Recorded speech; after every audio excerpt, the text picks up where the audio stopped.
Welcome to the PENC Officer Installation and Membership Meeting. Thank you all for joining us.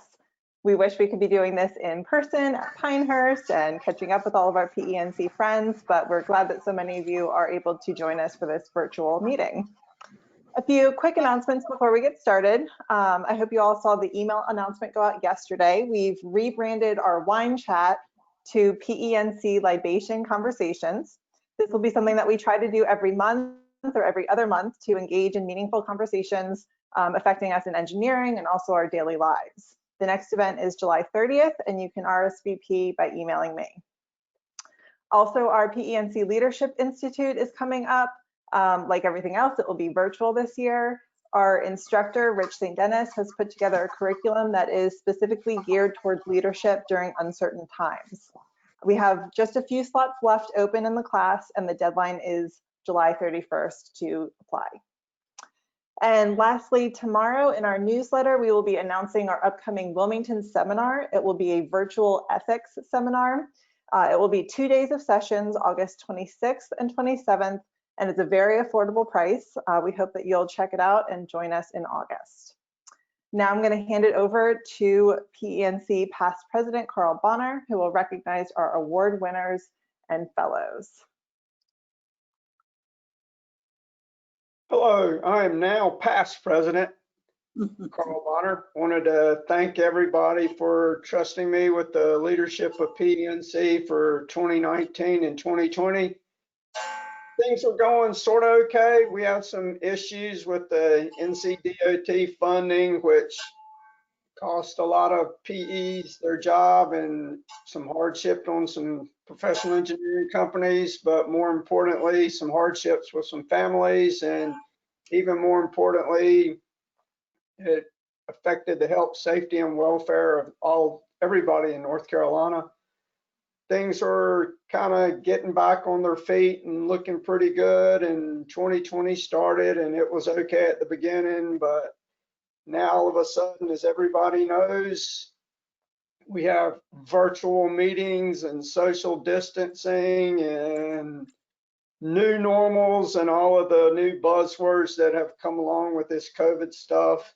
So with that, we're adapting, we're all changing, we're all working differently and meeting differently and proceeding cautiously into the future. So with that, I'd like to thank you once again for trusting me, for being president, and let you know you're in really good hands with Miss Jennifer. Miss Jennifer Bell is going to take it and run with it, and she's got a lot of great ideas. So with that, I get the opportunity to announce the fellows and some award winners for this year. So let's start out with the fellows. We have 2 people in the class of 2020. The first one is Mr. Reggie Robinson, PE. He works for Applied Engineering. Congratulations to you, Reggie. And the second one is Mr. Ray Cox with Highfield Infrastructure. Congratulations to you, Ray. You 2 guys are the newest members of the PENC Fellows, and you'll pretty soon get to have that obnoxiously big Fellows medallion to carry around with you. We also have some award winners this year for PENC. The 2020 Young Engineer of the Year award goes to Mr. Arpit Sardania. He's an EIT at NC State and has done an excellent job with the Triangle chapter, helping them out. So congratulations to him. The 2020 Government Engineer of the Year is Mr. Kenneth Ritchie with the City of Raleigh. He's an active member of the Triangle chapter, so congratulations to you, Kenneth. The 2020 Engineer of the Whole Year is Mr. Chad Beck with Kimley Horn. Congratulations to you, Chad. He's also an active member of the Triangle chapter, if I remember that right.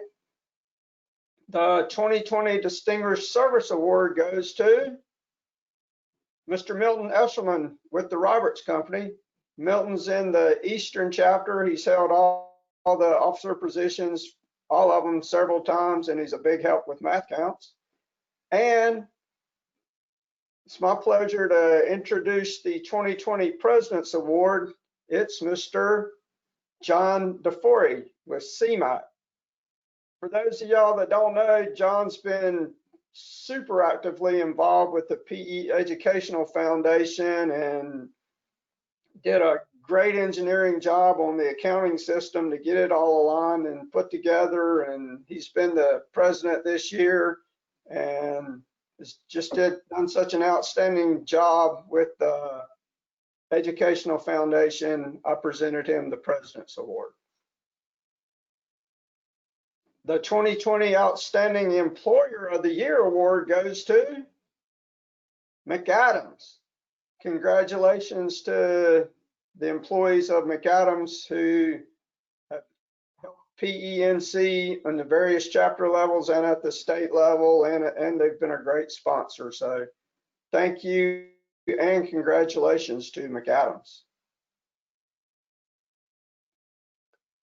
So congrats to all our award winners and to the new PENC fellows. And speaking of award winners, I have the honor of breaking the news, or maybe just severely spraining the news, that Miss Terry Hemlinger Radcliffe is the 2020 NSPE Distinguished Award winner. So congratulations to you, Miss Terry. Thank you. Thank you very much. Thank you for y'all's nomination and your support. And I think you get to take it away here. Okay. Like everything else, as David mentioned, we're figuring this virtual stuff out as we go through. So this is going to be unique, but it may change things. So let me first of all present the 2021 officers. The NSPE delegate this year is Paul Shivers, PE. Director at large, Andrew Burton, PE. Another director at large, Brian Johnson, PE. Let's see. And a third one is Kristen Brickman, PE. Secretary, new mom, Adrienne Elder, PE. Not with us yet this morning or this afternoon. Treasurer, Sarah Spagnola, PE. President-elect, Monica Fulkerson, PE. Past President, Carl Bonner, PE, and President Jennifer Bell, PE. So usually there's a whole huge preamble, but we decided to go right to the oath of office. And so if y'all will all listen carefully, raise your right hand. Do you now, officers-elect of the Professional Engineers of North Carolina, in the presence of these fellow members, pledge yourselves to discharge faithfully the duties of the office to which you have been elected? If so, answer, I will. I will. I will. Excellent. So normally we go through and do a repeat after me for the Engineers Creed, but we felt very much that it was better in this case if we did the Engineers Creed together by each one of our newly elected, newly inducted officers actually did the Engineers Creed. So let us begin. As a professional engineer, I dedicate my professional knowledge to the advancement and betterment of human welfare. I pledge to give the utmost of performance. To participate in none but honest enterprise. To live and work according to the laws of man and the highest standards of professional conduct. To place service before profit, the honor and standing of my profession before personal advantage. And the public welfare above all other considerations. I pledge to uphold the bylaws of the National Society of Professional Engineers and the Professional Engineers of North Carolina. In humility and with the need for divine guidance, I make this pledge. Excellent. I think that's the first time I've ever been through the engineer's creed and induction ceremony when there were no hiccups. This may be a coming change. Okay, will the members of PENC please raise your right hand? You have heard the pledge of your officers-elect. Unless they have your wholehearted support, they will not be able to fulfill their pledge so faithfully given. Do you therefore promise to support these, your officers, as they guide this society through the coming year? Will you assist them whenever you are called upon for help in undertaking the various activities they plan? Will you encourage and advise them and refrain from unjust criticism of their plans and actions? If so, please answer, I will.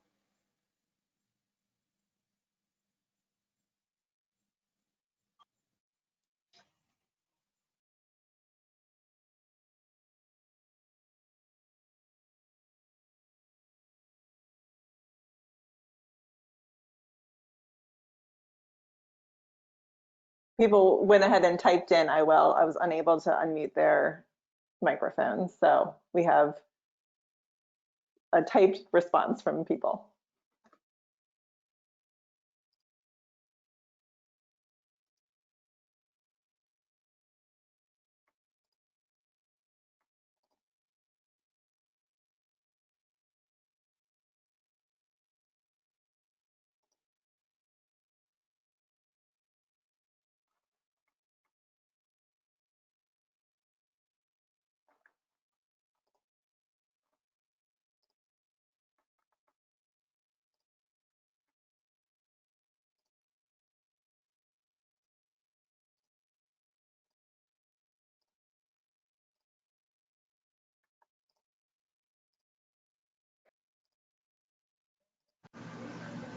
I was asking, could we please have the official exchange of the gavel, Carl and Jennifer?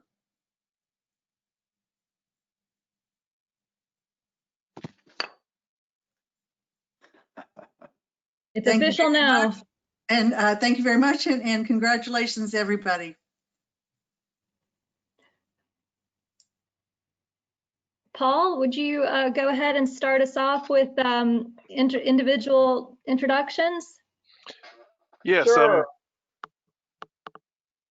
I'm Paul Shivers with Highfill Infrastructure Engineering in Wilmington, obviously the Wilmington chapter, and I'm the NSPE delegate, meaning that I'm the one that helps liaise between PENC and NSPE.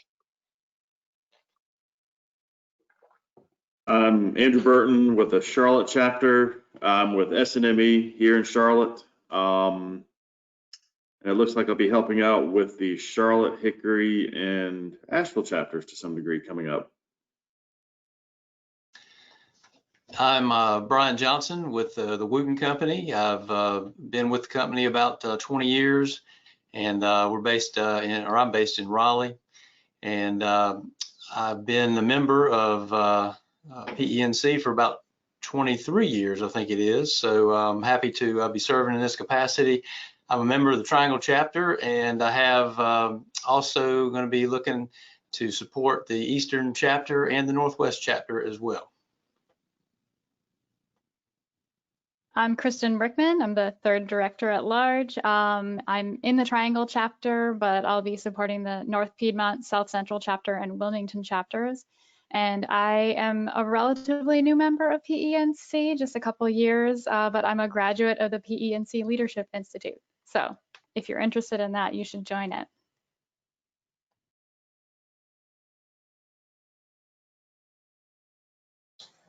And Adrian wasn't able to make it today, but Sarah, you could go ahead.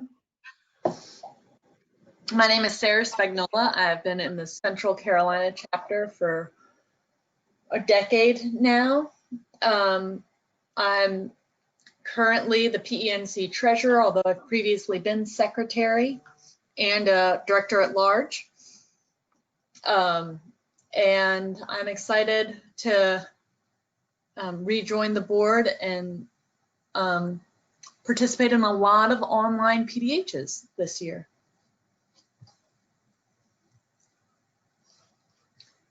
All right, good afternoon. I'm Monica Fulkerson, and I'm the new president-elect. This begins my third year on the executive committee, and I'm delighted to be working closely with this board for what I expect will prove to be an exciting and altogether unusual year ahead.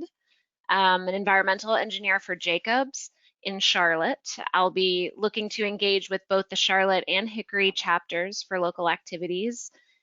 My primary role this coming year is to plan the 2021 summer conference. I will also be supporting our newly dubbed Libation Conversations, also a Leadership Institute graduate, and will be advocating for that program to continue.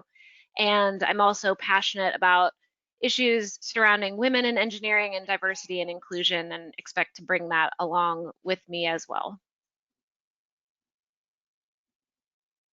I'm Carl Bonner. I'm the now past president.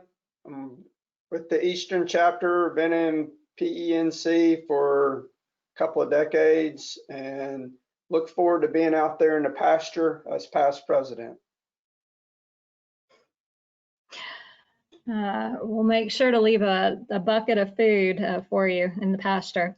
My name is Jennifer Bell. I'm pleased to be with you here today. I work with Jacobs Engineering. I am currently a member of the Triangle chapter, although I originally started PENC almost 20 years ago now in the Asheville chapter. So it's good to see PENC from a couple of different angles. Many of you may know me from my involvement in public policy and legislative issues. I've had several leadership roles with the Engineers PAC, but this year my #1 focus is on growing the membership, and growth in membership. So that's my big focus. But I did want to thank Carl. Carl, thank you for your stewardship of the organization, and I believe I can take it away from here. And now that I have the power of the gavel, I believe my first official act will be to provide the members with the annual membership update. And it looks like the meeting has gone so smoothly thus far that that I can spend a little bit more time discussing some of the issues in the annual update than I had originally intended.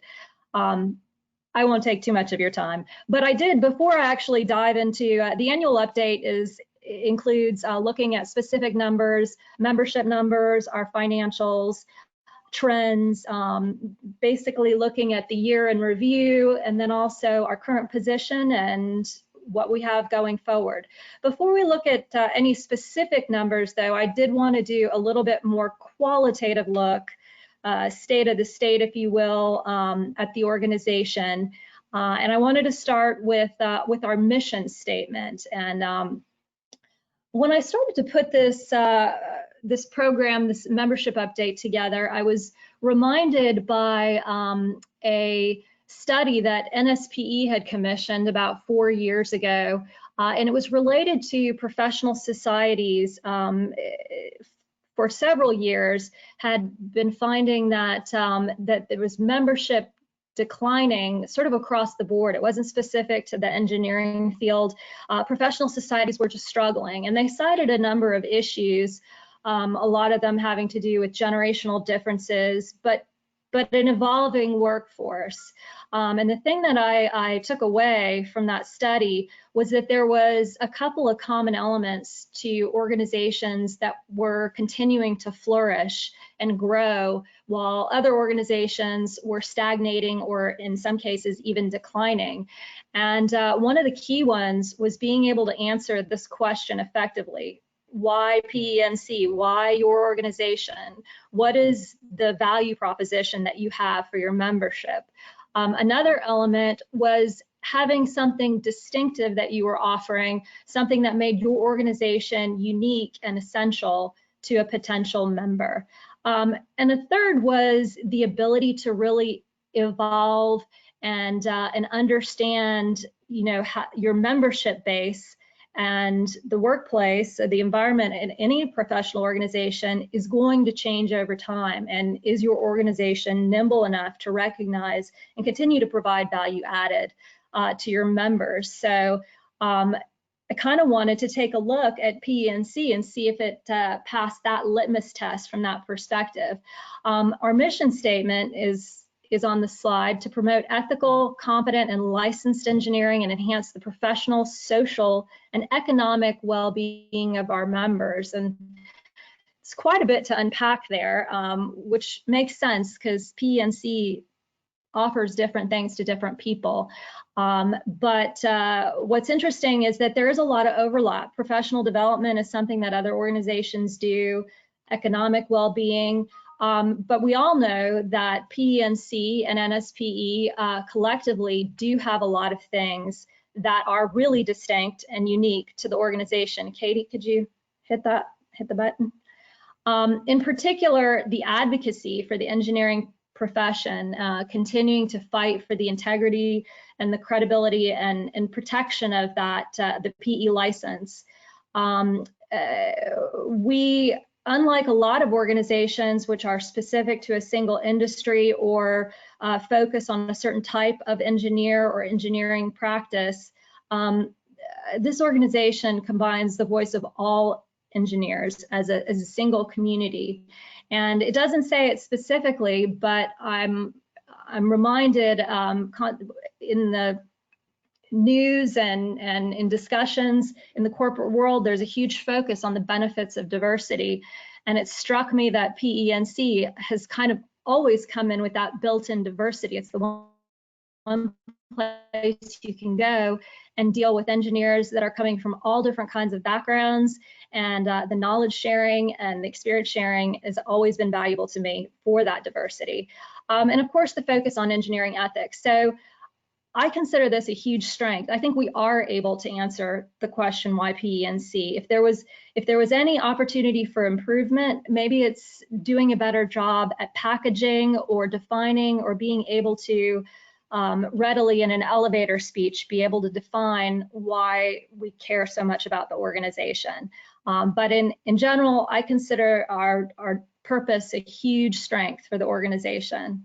Katie, next. I just wanted to look at some of the focus areas where we're spending our time and sort of mirror it back to that mission statement. And these are the 8 activities. They're not exhaustive, and it's not an exhaustive list, but advocacy, including maintaining an engineers political action committee. We have a lobbyist specifically for PENC. In STEM support, we've got the Educational Foundation, which is a 501(c)(3). It's able to provide scholarships, and we have several programs like Math Counts in Future Cities, which support those activities. We've got professional development, speaks specifically to some of the mission statement. We've got webinars and regional seminars, a lot of different things, all supporting pretty strongly. If you actually, Katie, can you go back just one?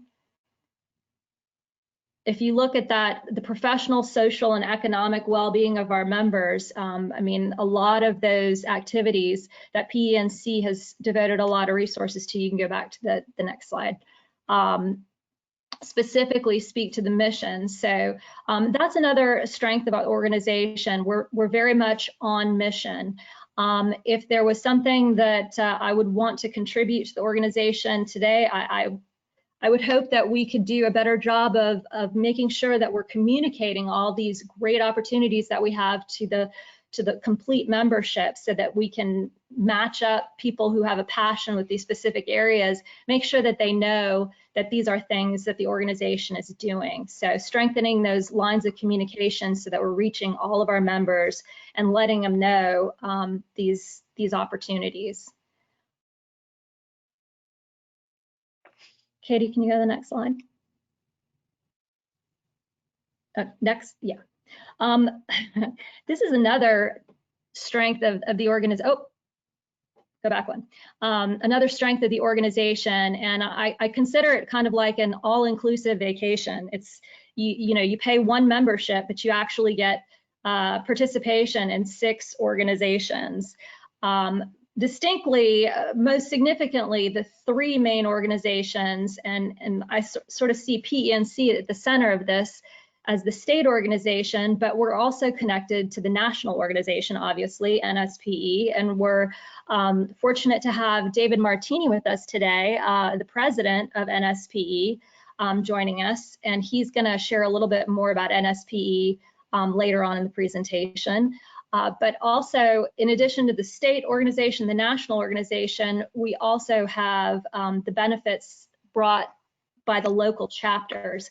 And again, I'm remembering another survey or study that was done by NSPE where they actually looked very specifically through talking to a number of different members, and there was specific things about national and there was specific things about local chapters. People wanted to get their networking locally, and they wanted to go to national for obviously things like federal advocacy, or if you wanted to hear about some of the cutting edge issues in ethics, like you know, autonomous vehicles or something at the national level, NSPE is a great resource. But if you wanted to, you know, speak with a local legislator about issues related to licensure, PENC at the state level was most effective. So each of these aspects or portions of our organization really builds a complete framework. We each bring something distinctive. And then I also included, even though they're not traditionally considered part of the multi-tier structure, the student chapters, because they're also a huge, they have a tremendous amount to offer to the organization, both through their personal and professional development, as well as opportunities for future employers to meet blossoming young talent. So making sure to cultivate exposure with and events with the student chapters is another opportunity that we could really harness as an organization. And then our partner organizations, EPAC I mentioned, the Educational Foundation, these are technically separate organizations. Obviously, they're running in tandem with our core values, PENC's core values, but it makes sense to operate them under different business structures for their individual purposes. I did want to make again, I consider this multi-tier structure a huge strength for our organization because of the ability to provide these disparate elements in a single membership package. However, I think there's a lot of opportunity to do a better job of linking up the various aspects. I don't think our membership is fully aware of all the opportunities at national, and you know, maybe the state and local chapters are not communicating as well as they might be able to. I had each of the directors today mention which chapters they would be liaising with, and I'm hoping that that will also stimulate some communication and connectivity between the state and the local chapters. I think in terms of membership growth, there's a lot of opportunities if we pay extra attention to these various tiers of our organization. It's possible that somebody who's a dedicated NSPE member moves into the North Carolina area, and while they may be new to PENC, they already have an established relationship with NSPE, and we want to make sure that we're capturing all those opportunities for synergies in terms of membership growth, and you know, and making sure that our energies are coordinated and complementing each other. So with that, Katie. Oh, I did want to mention, David, I specifically, when I'm thinking of national, we had Terry do our installation. Terry was the last North Carolina individual who was the president of NSPE. And I'm not going to say it was a couple years ago. I'm not going to say exactly what year it was. But what I do know is that we've got a tremendous amount of talent and leadership ability in PENC that really deserves a national stage. So I personally would like to see a little bit more engagement between the state and national. And I think there's a lot of opportunity there if we work hard to expose those opportunities to the complete membership. So that's kind of my view of some of the strengths and opportunities for improvement within the organization. I may sound critical, nitpicky, if you will, but it's only because I'm after 2 decades with this, almost 2 decades with this organization, I have never been more enthusiastic about the potential of the individuals that we have right now as part of this executive committee. We've got amazing resources. I think that the national organization has finally kind of come into the opportunity to be a real partner with PENC. We've had past situations where sometimes we weren't firing on all thrusters, but we've worked through a lot of those challenges, and now I feel like we're all pulling the sled in the same direction. So very excited about the opportunity. So I'm hoping we can capitalize on that. If we look at our membership trends, there is nothing wrong with this chart here. It's showing a steady progression, very stable membership, and a healthy, respectable status. There's nothing wrong with this, but I do think that we have an opportunity with those strengths that I've mentioned, and maybe putting a little extra effort into sharing and communicating some of the great opportunities that we have, we could really bring those numbers up. The state of North Carolina is growing, so our relatively flat membership is in some ways a decline, because we're not capturing that growth that's happening in the state. And I think if we turn our eyes to opportunities to welcome newcomers to the organization, we could really do that. So Katie, can you go to the next one?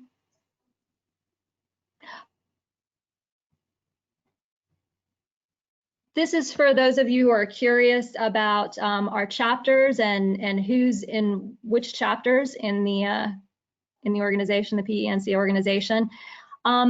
Pretty consistent numbers, not a lot of big changes year over year. I should mention that the 2020 numbers, obviously, they do reflect some loss of membership or folks that did not have a chance to renew due to COVID challenges and just the distractions associated with COVID, but it's far less impactful than it could have been. So,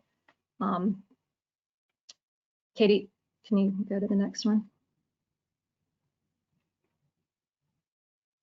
I also wanted to show, this is the membership in the student chapters. As you might have suspected, COVID had a much larger impact on our student membership, but that's to be expected, as obviously they're not in their schools, and it's hard to stay connected. I think that these numbers will spring right back as soon as school is back in session. And even if it's not in session, hopefully there'll be an opportunity for PENC to help serve as an avenue for some of these students who may not have professional networking opportunities or professional development opportunities without an organization providing them an avenue like PENC and some of the virtual options that we're offering. So hopefully we can reach out to those student chapters, whether or not they end up in a traditional learning environment this year.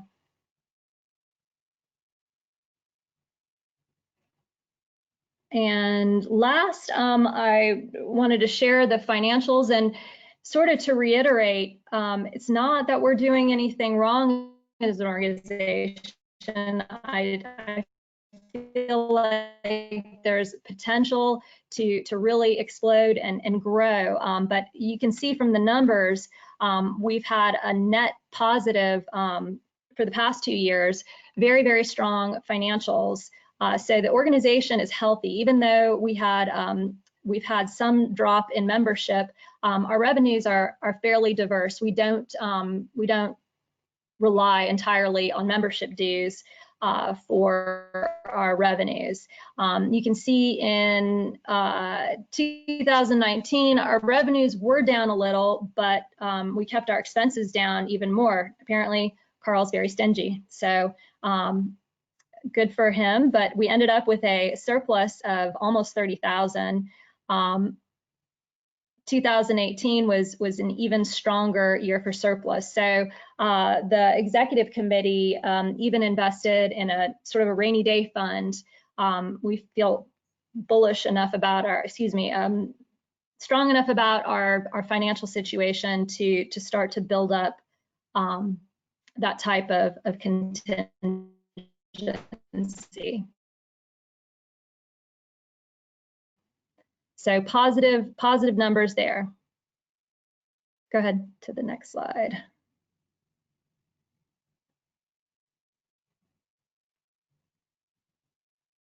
Wait for it. Here it comes. Oh, okay.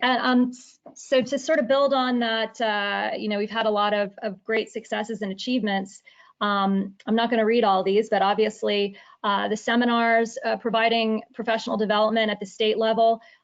We've gotten now traditional regional seminars that have gotten quite the following, including sponsorships.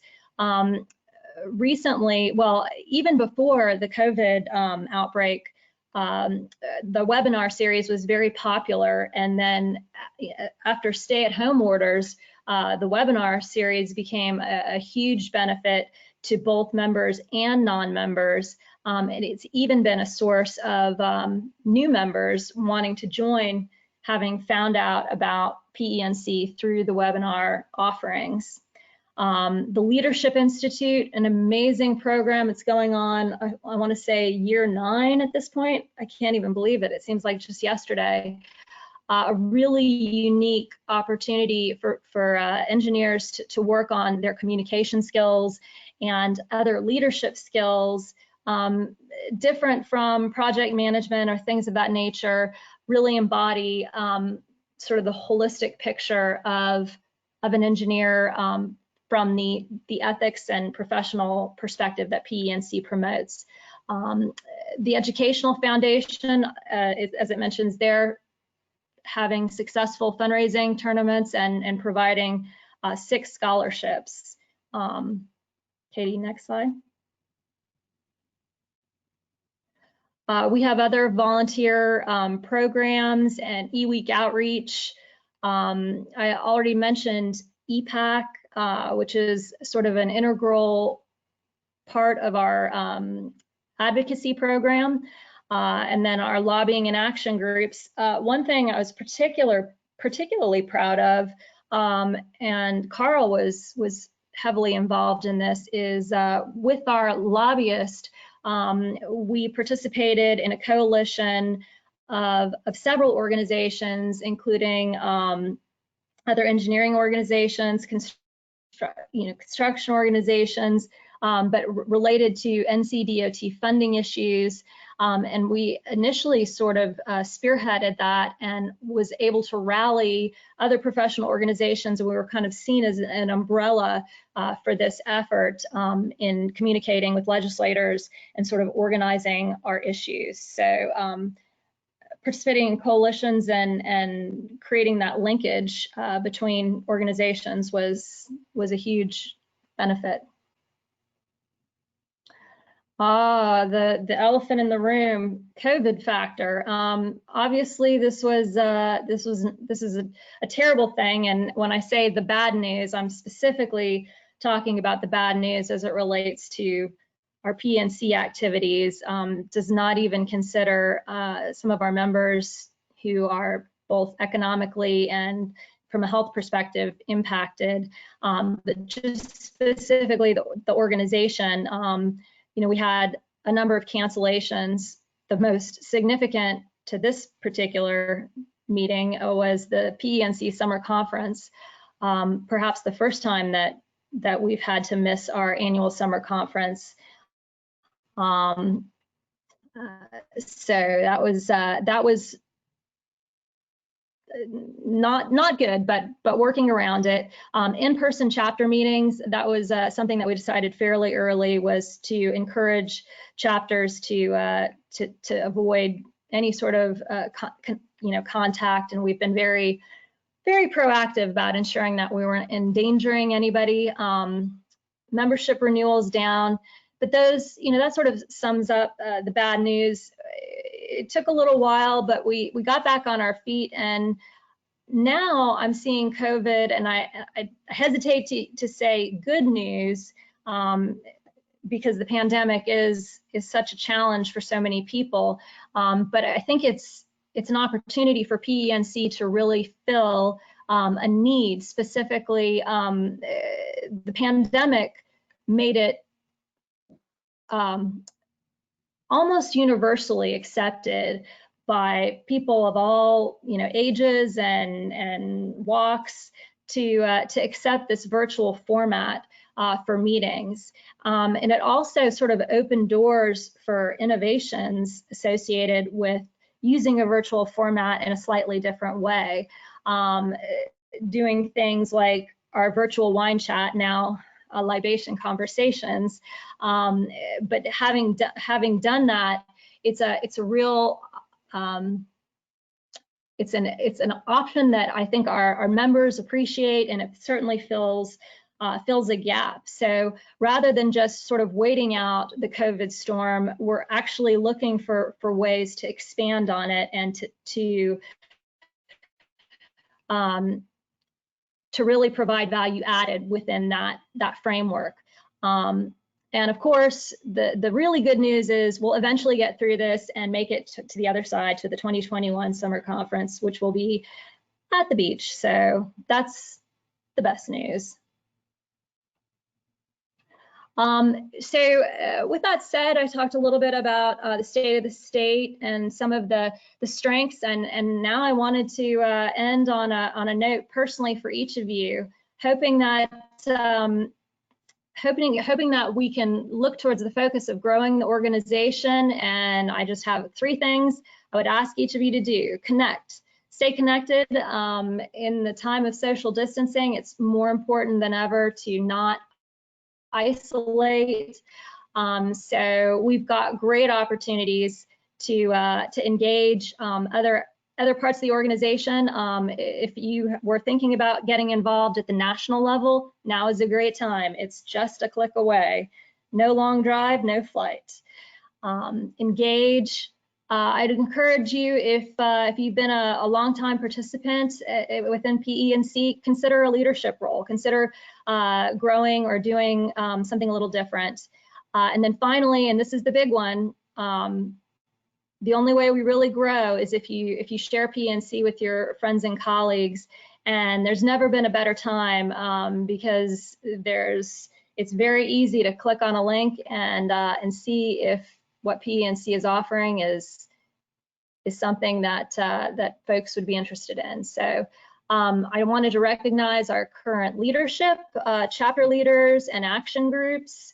If you have interest in participating more with action groups, also, if you have interest, if you're in the Charlotte chapter and you think that you would like to attend a South Central or a Triangle meeting, we absolutely have the option to do that. So if you would like to find out more about other chapters, feel free to connect with those leaders or Katie Cox. Engage, participate as much as you can with those events that interest you. So libation conversation, we mentioned that. I'm sure David's going to talk a little about the NSP annual conferences coming up. We've got our traditionally regional seminar that was attended by folks down in Wilmington is now available to everybody across the state, or even if you're out of state with our virtual offerings. Also, the Leadership Institute, and I did want to emphasize the Leadership Institute has a very special format this year. We are specifically addressing the ability to develop leadership skills in dealing with remote environments. So that's actually a highly coveted skill. I know in our organization, we've got the executive team looking for options to learn in that. The Raleigh seminars, at this point, we're not 100% sure whether those will go virtual, but we will certainly keep you posted. And Katie, with that, I think it is now my time to turn it over to David and to hear a little bit about NSPE. Well, thank you, Jennifer. I will say that it's never good when you got to follow somebody that's a better speaker than you. And I could listen to you continue to talk here for longer than you had time, but I'll try to go through and yeah, just a pretty brief update of some of the things that are going on in NSPE. I will say it was fun listening to you talk because there's so many things that are just similar to the same conversations that we're having at a national level. You know, talked about membership growth. You know, our strategic plan that we have mirrors so much what you talked about. It's driving growth, shaping public policy, educating for the future, and then the diversity and the inclusion that I've heard a couple times here. So it's kind of fun to listen to what you have going on, kind of where you think you're going, want to be, and how similar and synced up that is as to the conversations and the things we're doing at a national level. I would love to be there today. I had the opportunity to be with you face to face last year. My wife and I came and just had a blast. And so it's kind of a bummer for me that I'm not able to get out and travel, but glad to be able to at least have these virtual opportunities. I'm joining you today from my office in Minnesota. And so it is, you know, as you had mentioned, Jennifer, if we can embrace this technology, it also gives us some opportunities to maybe have some more frequent contact than we've had in the past when we felt obligated to have to meet face to face. So with that, Katie, if you could move to the next slide.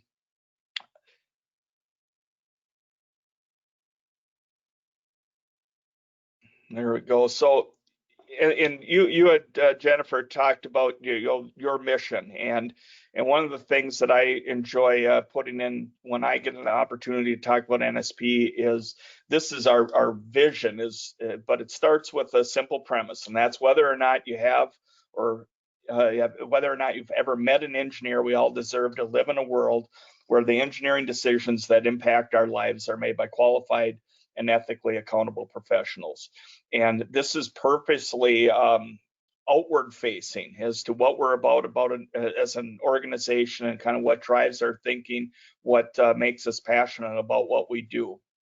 And that I think has been really, really good to have that more thoughtful way of how we're communicating to the public. You know, you had mentioned obviously the coronavirus is not going away here in Minnesota. It certainly is affecting our daily lives. Already heard about how it's impacting you, and want you to know that if you haven't checked it out, we have a lot of resources on our webpage related to the coronavirus, how it impacts small businesses, and then also kind of what's happening in the state and the federal level as far as legislation, rules, different things that have the potential to impact people with a PE license. Next slide, please. Need to inform you about some staffing changes if you're not already aware. Our executive director and CEO, Mark Golden, is going to be taking a new professional opportunity. So he's going to be leaving the organization here in the middle of August. He's going to be here through our House of Delegates meeting that's coming up and the virtual PE Con, but then he's going to be moving on. So we've actually already put together a small task force that's going to be working on guiding that search process for a new executive director.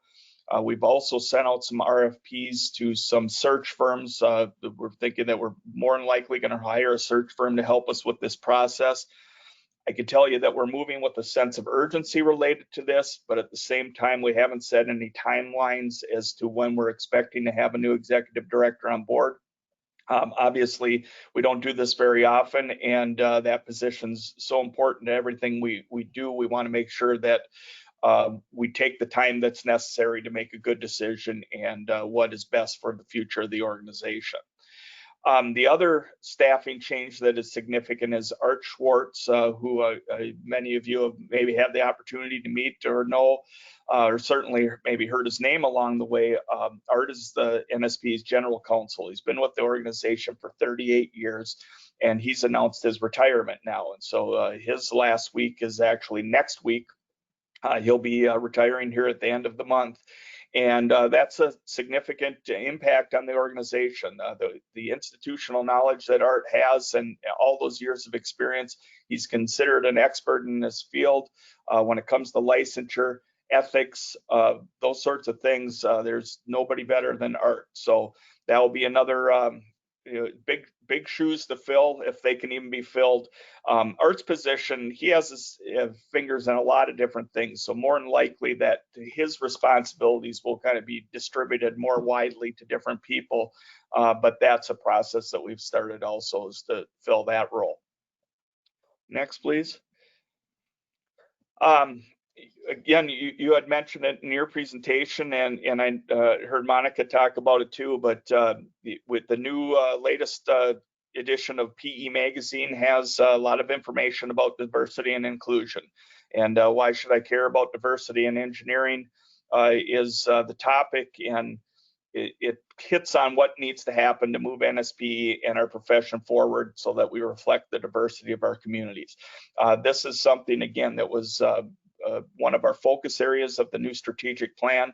I can tell you that Trish Hatley, the president-elect, will be president here in about a week. This is something that she's very passionate about. Also, Rick Guerrera, our current vice president. So this is going to be a topic that we're really digging into, trying to understand, and we believe there's some progress that needs to be made in this area, and we're going to be working hard to do that. Next, please.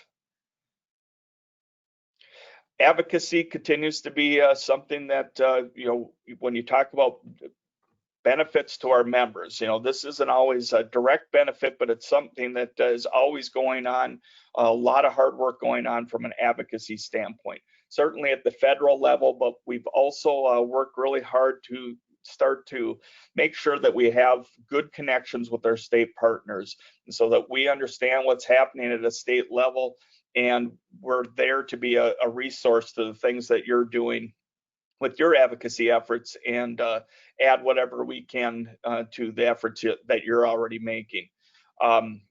We've seems like for a long time been more in a reaction mode when it comes to advocacy. We're kind of seeing what's coming at us and trying to get on top of it. We've been very successful when threats to licensure have come up, that we've been able to end up with positive outcomes for the most part. But in the past, it's been mostly on a reaction basis. Next slide, please.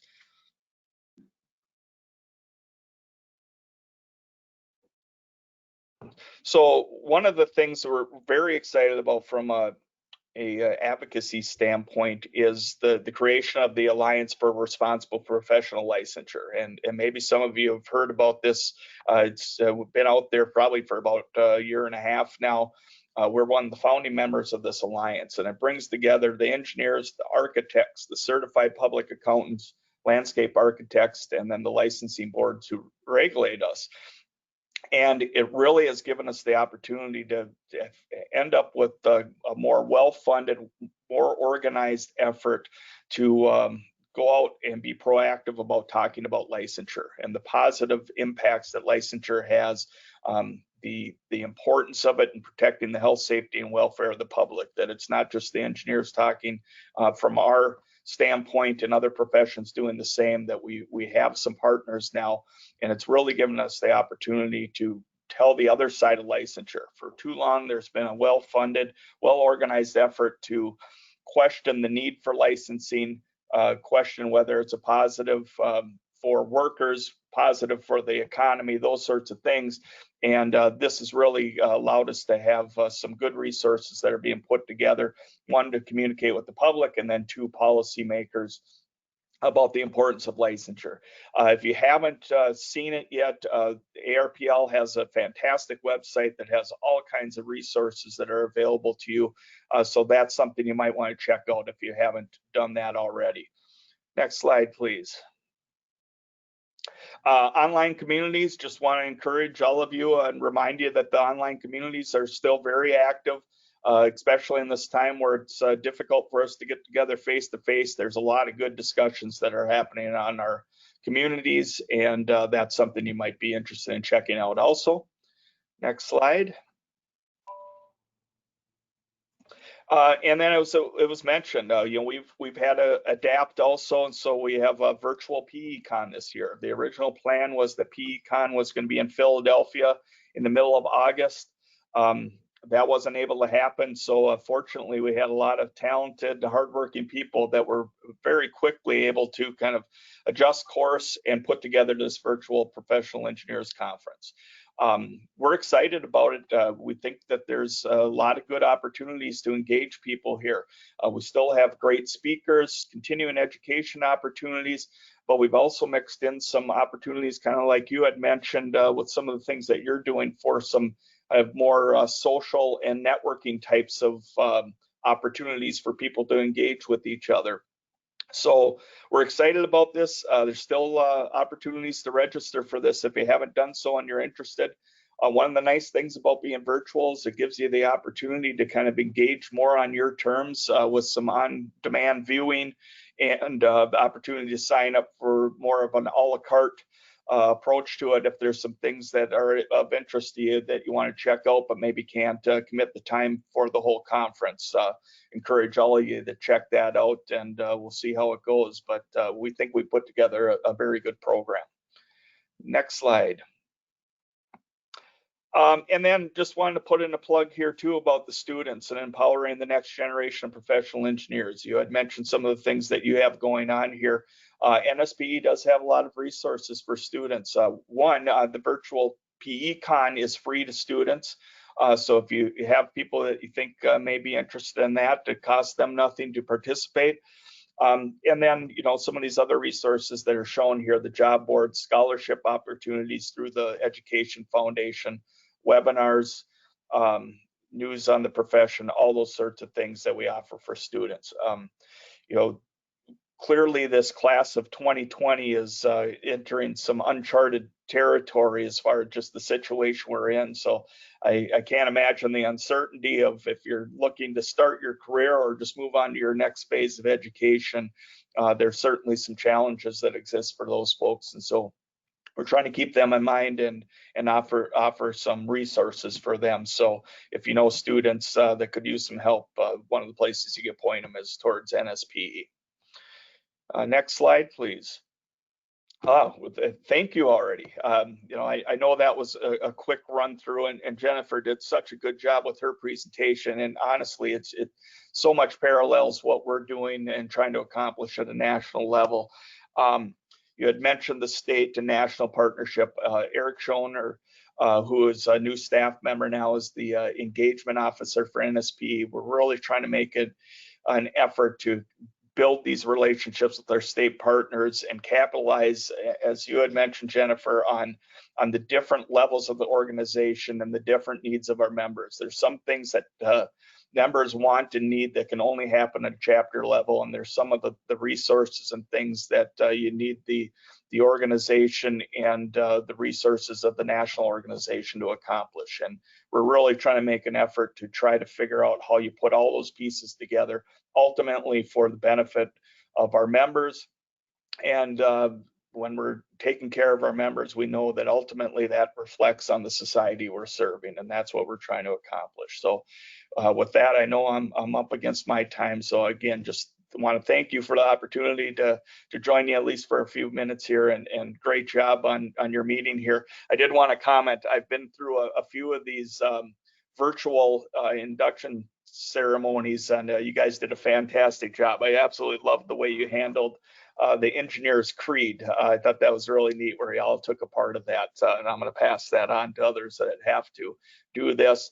And then the last thing I wanted to say, Jennifer, you had talked about kind of reaching out, inviting people to be members of the organization. It's kind of what I've been saying since I became president, is reflect on who invited you to this organization. I'm guessing most of you are here because somebody reached out to you and invited you to participate. And so I've been encouraging everybody to think about who invited you, and in turn, who are you going to invite? This is a fantastic organization. It's important work that we're doing, and we do need to grow. We gotta increase our numbers and have more people at the party. So thank you. David, thank you so much for spending time with us today. We really appreciate you being here and giving that NSPE update. And with that, we are right up at the hour. We appreciate everyone, all of our members being on today. You will receive a PDH certificate for this and an NC Bell survey via email this afternoon. Please fill out the NC Bell survey and return to me via email. The PDH certificate is for your records. And now we do have some time. Our officers are going to stay on. If anyone has additional questions, we'll have a little Q&A session.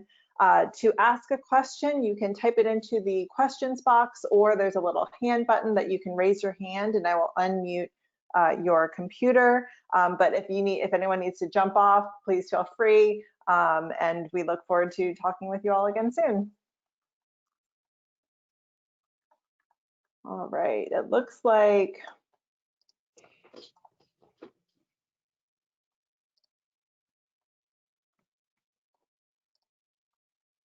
lots of thank yous and congratulations. There's a question about reaching out to Campbell students that have recently graduated.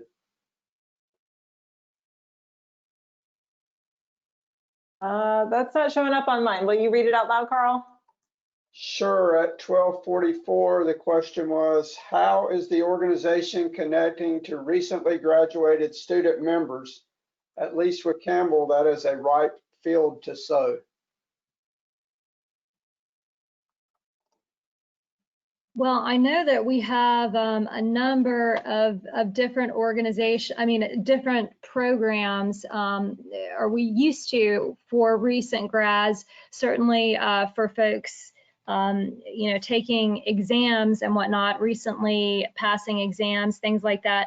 I think it's a gap currently. I think we really could do more with our student chapters to really codify and develop some programs that are a little bit more formalized, because I think we are missing some opportunities. I had the opportunity to speak to the students at Campbell, and they have got an amazing program there. It's very, very exciting, and it's very ethics and service centric. So the students, I think, have a really a perspective that's very parallel to a lot of the values that PENC is trying to promote. And I think it would be great to connect some of our business members who need interns, who need new hires. I think there's a great opportunity for both our members in firms and also student chapter members. So this is something that we could really sink our teeth into this year. Kristen, I know you had said that you had interest in working with the student chapters. Do you have any thoughts about things that we might could do? Yeah, put me on the spot. Oh, yeah. I'll have to think about that, but yeah, I'll talk to some of the professors and sponsors and stuff, but definitely more person-to-person interaction with the student groups too. And to just let you know, I almost think that, well, go ahead, sorry. the Educational Foundation does have a volunteer for each of the engineering schools in North Carolina as a liaison to promote the scholarships and also meet with the students. So that can be a starting point. That is good to know. I'm the one that asked the question, and these students are not with the university anymore. I mean, they've graduated, they've gone into jobs. Most of those jobs are here in North Carolina. To me, they trying to make sure that what I would have in mind, for what it's worth, what I would have in mind is that we connect, make sure that the local chapter is connected with the graduates, not just of Campbell, but of all of them. They're looking for connections. They're wandering. We could be the people that come to the rescue, and it'll create, I think, a firm connection for their careers. That's a really good point, Terry, because we don't have the PDHs to dangle in front of them because they don't have their PEs yet. And so that's a really good, that like first 5-year group to look at and try to engage better. And I think there's a lot of opportunity to provide, for lack of a better term, ethical mentorship. Sometimes if recent grads start in a job that's got a small firm, maybe they have a technical mentor who may or may not, have the same rigor in terms of, all the rules of licensure and some of the things that we consider sort of second nature. So it could be nice, in addition to having, whatever technical or mentorship you have within your firm, to also have a different contact point for a different kind of mentor. So you froze on us, Jennifer, but I think that is a great idea. To help every individual, without yeah, and Jennifer, I'm going to say this and I'm going to be quiet. To have a small lab. I think this idea back in the day, and everybody already knows because it was on here that I was 2003, somewhere it was on here that was 2003. But back in my day, ethics was kind of a snoozer. I mean, it's not really exciting. And when I say back in my day, this pretty much, until recently, this idea that ethics can be brought to the forefront as the whole thing about the autonomous vehicles, how we are responding to COVID-19, all those issues, all of a sudden, to me, it's a very exciting prospect of putting ethics in the forefront. And when you put ethics in the forefront, then you put us, the organization, in the forefront. So I think your idea of having sort of the offer of an ethical officer sort of contact at chapters is brilliant. Okay, now I'm going to be quiet. All right, I don't see any other questions or hands raised. If anyone's, one just came through. Is there a plan to include more environmental engineering topics in the educational opportunities offered to members? That is a great question. I am not an engineer, the membership director for PENC, and I'm always looking for ideas for our webinars. If you have someone that you think would be a good speaker, if you yourself are interested in presenting a webinar, please let me know. We're constantly looking for a diverse, topics for our webinars, but a lot of times it's just who's available to give a presentation. So I will make a note to include some more environmental engineering topics and see what I can come up with. It's also worth noting, and Kristen, feel free to chime in. We have an entire committee, and it is a joint committee with ACEC, but it's dedicated to environmental issues. It's just the environmental committee, right, Kristen?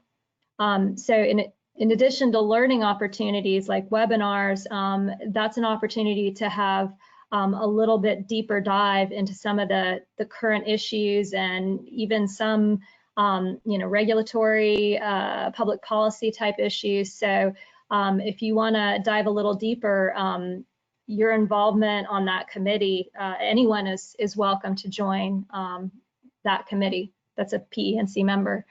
So that would be great. Yeah, if you're interested in it, I don't know if my contact information is someplace publicly available. Reach out to me or reach out to Katie and she can connect you with me. We actually don't put emails of our officers and directors on our website anymore because it was, they were getting phishing scams. So if you want contact information for anyone, come through me and I will get that to you. And Jennifer, I think that is all. All right. Well, thank you, everyone, and look forward to a great year. Really appreciate your time. Thank you. Everybody stay safe, stay healthy. Thank you. Thank you. Thank you.